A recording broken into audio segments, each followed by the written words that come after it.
ضجيج الحياة وتداخل الأفكار والتفكير وتواتر الخواطر ومواقف توثيق الكثير من حكايات غامضة وغير مفهومة من شعور من ضل من فكرة من لون في صوب حزن يتوالد النور لتمنحنا الحياة مساحة كبيرة لحكاية جديدة من حكايات الأديب خالد محرم.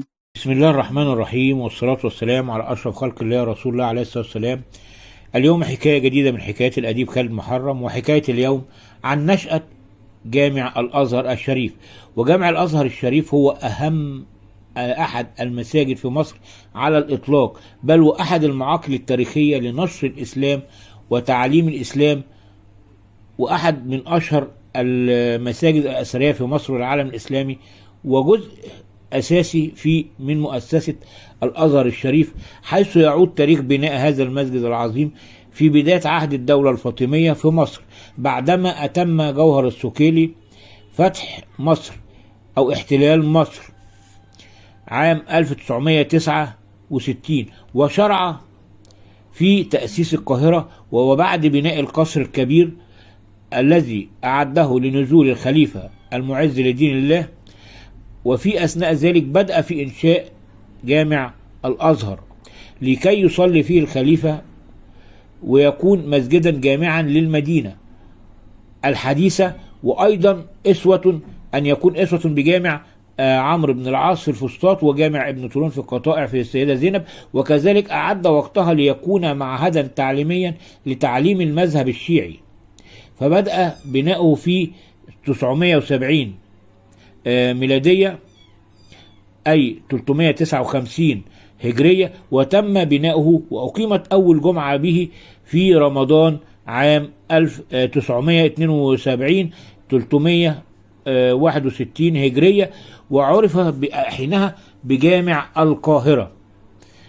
ورغم أن يد الإصلاح والترميم توالت عليه على مر العصور، فغيرت كثيرا من معالمه الفاطمية، إلا أنه يعد أقدم أثر فاطمي موجود إلى الآن وقائم بمصر. وقد اختلف المؤرخون في أصل تسمية هذا الجامع، والراجح أن الفاطميين سموه بالأزهر تيمنا بالسيدة فاطمة الزهراء ابنة النبي محمد صلى الله عليه وسلم رسول الله. ولهذا أضيف بكلمة الأزهر الشريف، لأنه انتسب شرفا للسيدة الزهراء ابنة رسول الله عليه الصلاة والسلام، وشرفا بالانتساب للرسول عليه الصلاة والسلام. ويعتبر المسجد ثاني أقدم جامعة قائمة بشكل مستمر في العالم أجمع بعد جامعة القرويين في تونس.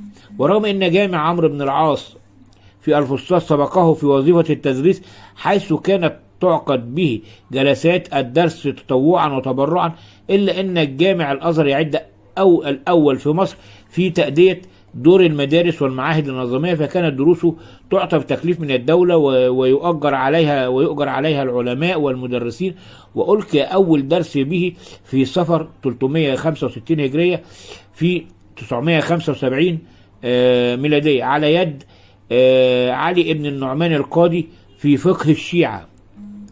وفي سنة 988 قررت مرتبات للفقهاء في الجامع، وأعدت دارا لسكنهم بجوارهم، وكانت عدتهم أو جمعهم 35 رجلا لنشر المذهب أو فقه الشيعة في مصر.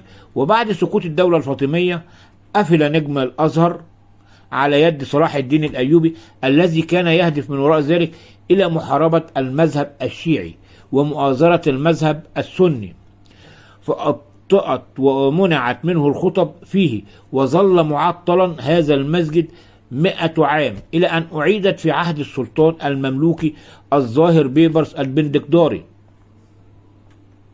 وفي عهد الدولة المملوكية عاد الأزهر من جديد يشرك ليؤدي رسالته العلمية ودوره الحيوي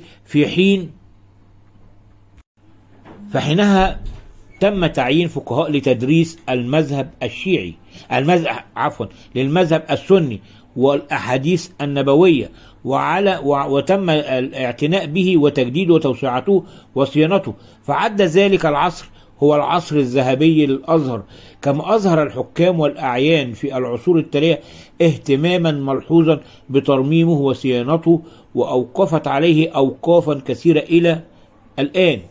ويعتبر المسجد الأزهر الشريف بعد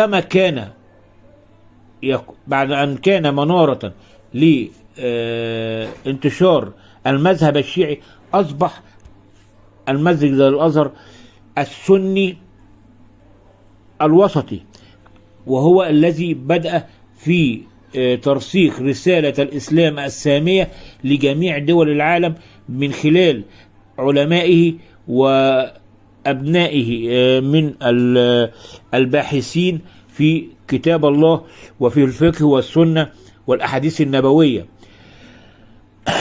في عهد الملك فؤاد الأول صدر قانون رقم 46 لسنة 1930 للأزهر، والذي بموجبه تم إنشاء كليات أصول الدين والشريعة واللغة العربية. لاحقا تم إضافتها 1933 جامعة خاصة بها، وأصبح للأزهر رسميا جامعة مستقلة في عام 1961.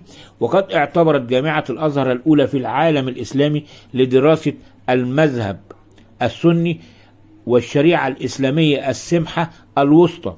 ولا يزال إلى الآن الأزهر منارة لنشر وسطية الإسلام، ومؤسسة لها تأثير عميق ليس في المجتمع المصري فقط، ولكنه على مستوى العالم أجمع، ورمزا من رموز مصر الإسلامية التي يتباهى بها المصري، إذا كان مصري قبطي مسلم أو قبطي مسيحي. وإلى هنا ألقاكم في حلقة جديدة من حلقات الأدب.